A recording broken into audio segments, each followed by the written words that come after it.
Chapter 4. The Static in the Throat. The first sign was so small I almost talked myself out of noticing it. It was just a roughness, that's all, a bit of sand in the gears. I'd had sore throats before, colds, flu, the occasional winter bug that made swallowing feel like dragging glass down my esophagus. This wasn't that. It started as a catch. I was 39, in the middle of explaining something at work. An email schedule, I think. Nothing important. I'd forced myself to take the floor in a meeting, had rehearsed the bare bones of what I needed to say. I think My voice cracked right on the think. Not the adolescent squeak of a voice breaking, not the dry rasp of a big night out. It was a splintering, a small, sharp fracture in the sound. I cleared my throat, felt a faint sting high in my neck. "Sorry," I muttered, reflexive. Someone made a joke. "Pub last night, mate?" A ripple of laughter. I smiled along, the automatic mask. But inside, something tugged. That was odd. On the bus home that evening, I tried to replicate it. I sat there with my backpack on my lap, eyes glazed on the passing streets, quietly testing my voice, the way you might test a sore tooth with your tongue. "Ah," I breathed, barely audible. "Ah, ah." The vowels came out mostly fine, a bit husky maybe, but it had been a long day. I told myself to stop obsessing. Bodies do weird things. Throats get scratchy. I wasn't 20 anymore. But that night, brushing my teeth, I cleared my throat again and felt it. A tiny rasp, a grit where there had always been smoothness. My whole life, my voice had been hard-won. He was efficient, overworked, eyes on the clock. "You get heartburn?" he asked. "Sometimes," I said, "after spicy food." "There you go," he said, satisfied. "Acid can irritate the vocal cords. We'll put you on something for that. Sleeping with the head of the bed elevated can help too." He didn't look at my throat. He didn't listen to my voice beyond the usual first impressions. This is a man who stutters. I'll need to be patient. I walked out with a script in my pocket and a nagging unease I couldn't shake. It's strange, noticing a change in something you've always struggled with. On one hand, the difficulty of speech wasn't new. On the other, I knew my own patterns intimately. I knew which sounds usually snagged, which consonants my tongue hated, which phrases I avoided because they were landmines. I knew the feel of a block, the pressure building behind my teeth, the breath caught half-formed. This was different.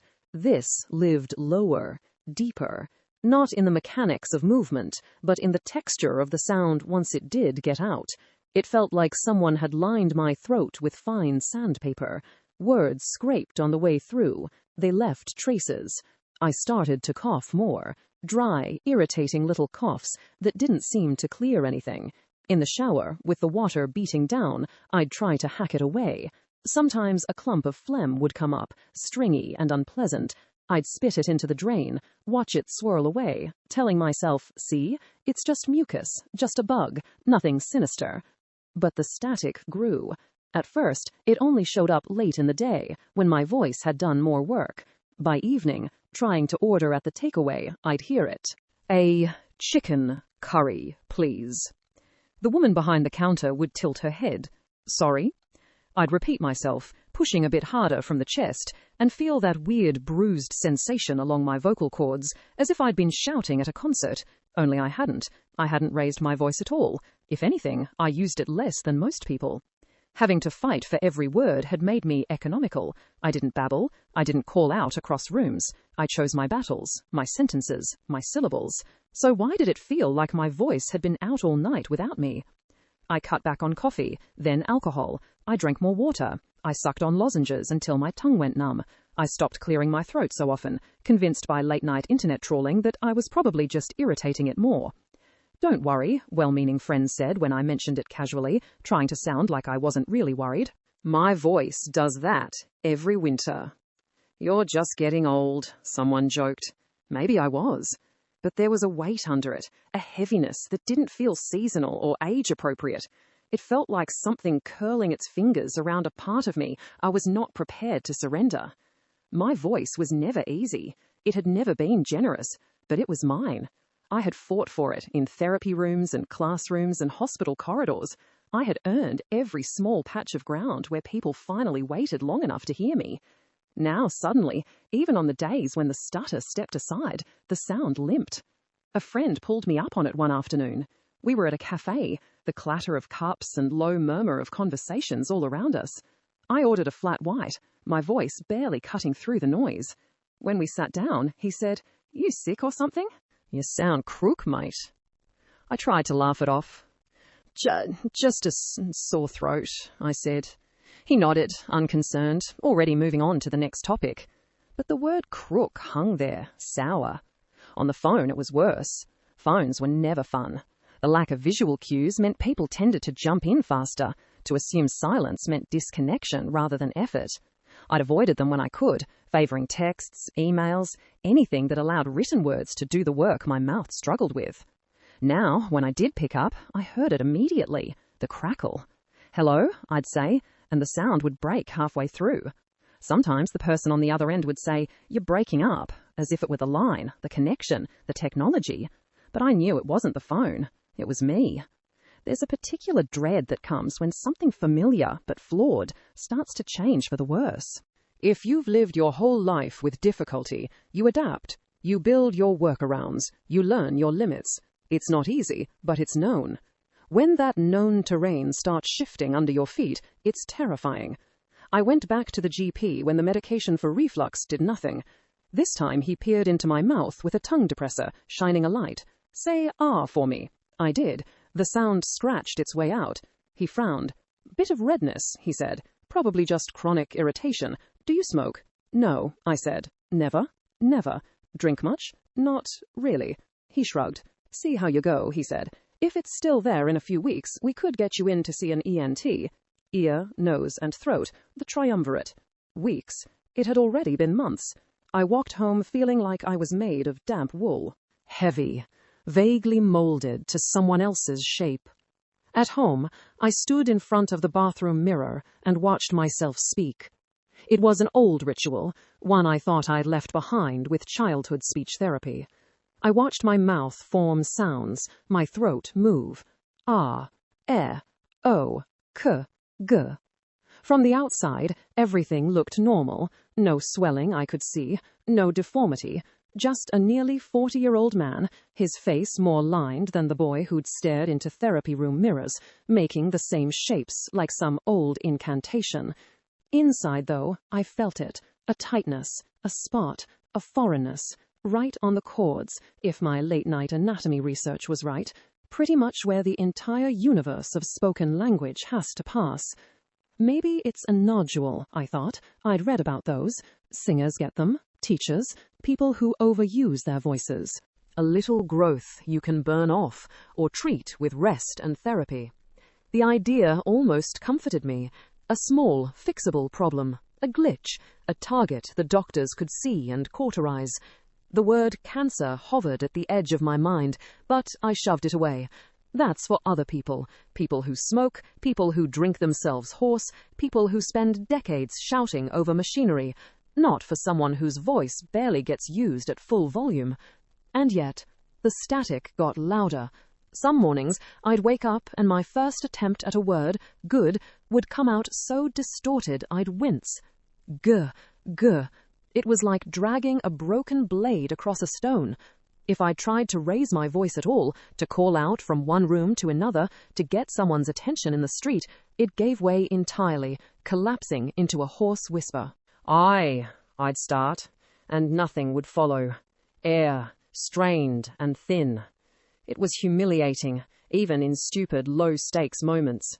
Dropped keys, missed buses, times when a normal shout would have solved the problem, and all I had was a strangled half-sound. The irony wasn't lost on me. I had spent my whole life fighting for the right to speak. I'd weathered the impatience, the interruptions, the subtle and not-so-subtle dismissals. I'd carved out small spaces where people knew me well enough to wait. Now, just as I had started to feel, if not fluent, then at least functional, the instrument itself was failing. Not the software this time, the hardware. "I think you need to see a specialist," my mum said over the phone. I was sitting at the kitchen table, the late afternoon light slanting in, dust motes floating in the beam. "It's probably nothing," I said automatically. She made a soft sound that said she didn't believe me. "Well," she said gently, "go anyway. Let them tell you it's nothing. Don't do that thing where you minimize everything." That thing. Downplaying, skirting, pretending the static was just a passing storm. She knew me too well. So I went. The ENT's waiting room smelled of antiseptic and old magazines, like every medical waiting room. A poster on the wall showed the cross-section of a head, sinuses lit up in red, arrows pointing to nasal polyps and deviated septum. There was one poster of the larynx, a tiny flesh-colored doorway, two pale folds of tissue meeting in a narrow V, the vocal cords. I stared at it, at the smallness of them. Those two bits of tissue had been the battlefield of my life.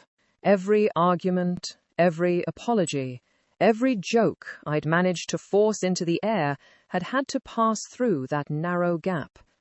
The doctor called my name. I followed him into a bright, windowless room filled with metal instruments and a computer screen.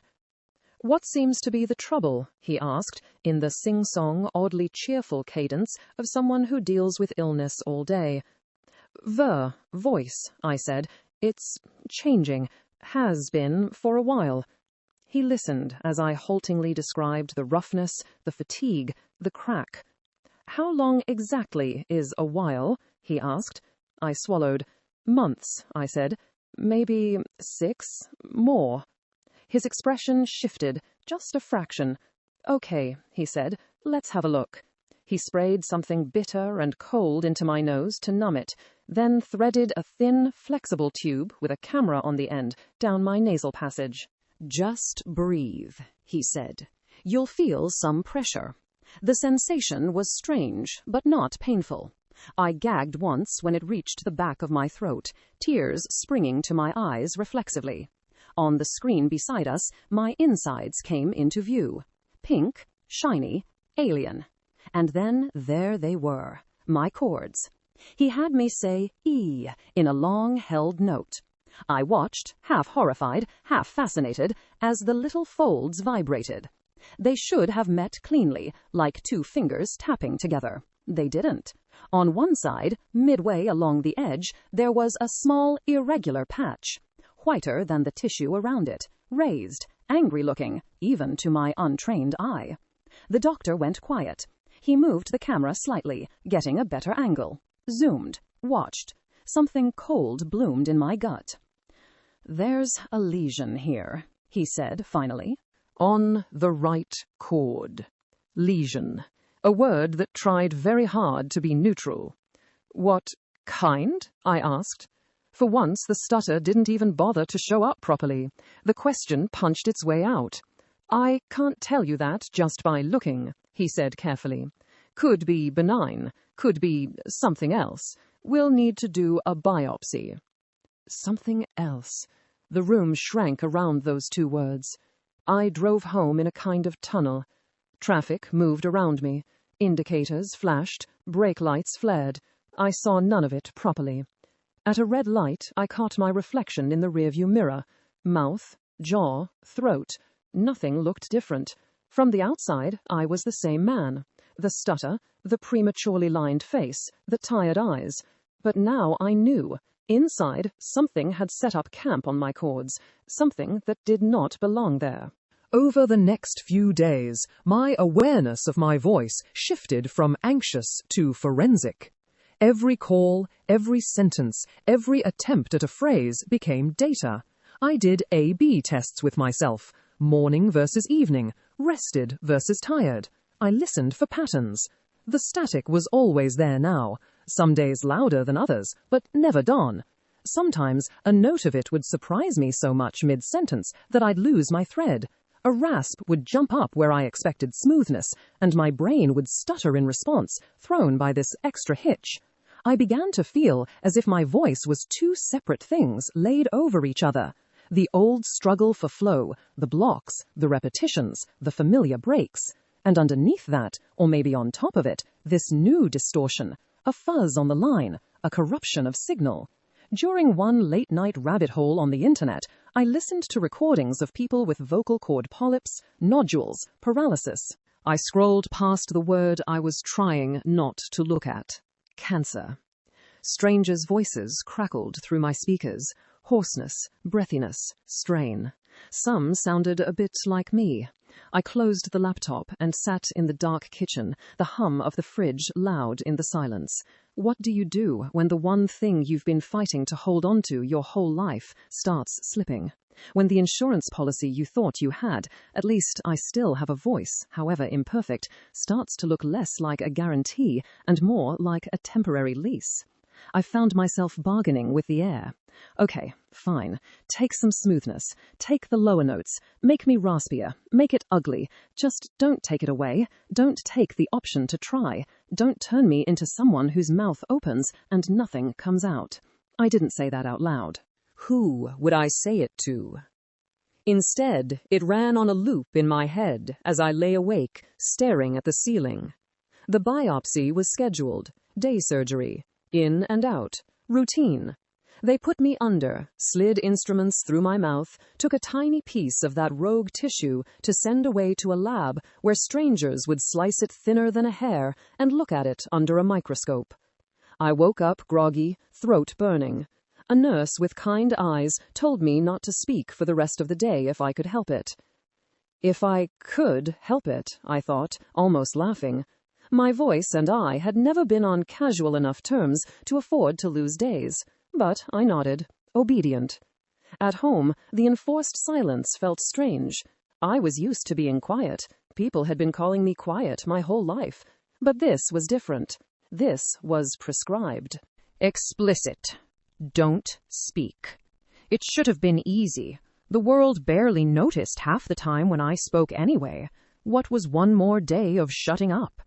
But I felt the itch to talk everywhere, in the urge to say thank you when someone held a door, in the reflex to answer the phone, in the half-formed question to my own reflection, what is happening to you? I swallowed them all. That night, my throat throbbed in time with my heartbeat. Every swallow was a reminder that those two small folds had been touched, cut, tampered with. I pictured them in the dark, swollen, offended. I tried to hum, very softly, testing. The sound that came out was pitiful, a jagged line of air. Tears pricked my eyes, sudden and hot. What if it doesn't come back? A voice in my head whispered, cruel and honest. What if this is the start of the end? The waiting for results was its own kind of illness. Days stretched. Time lost its normal shape. Every phone ring made my pulse jump. Every unknown number was a potential verdict. My awareness of my body sharpened to a painful point. Was that lump in my neck new, or had it always been there? Had I always swallowed like that? Was I coughing more because I was sick, or because I was watching myself cough more? Friends asked, "Have you heard back yet?" I'd shake my head too quickly and say, "No, not yet. Probably fine. Probably fine." The phrase dissolved in my mouth like cheap sugar. At night, lying in bed, I replayed the ENT's voice in my head. The careful neutrality, the things he hadn't said. Could be benign. Could be something else. I thought about how many times in my life I'd been told that things were probably fine, nothing to worry about, just one of those things. Speech delay, seizures, medication side effects. Sometimes they were just one of those things, manageable, containable. Sometimes they weren't. The dread that crept in during those days wasn't cinematic. It was low-level, persistent, a background hum, like the static in my throat. It was in the way I hesitated before speaking, not just because of the stutter now, but because I wanted to listen to my own voice, to study it for signs of betrayal. It was in the way simple phrases felt like tests.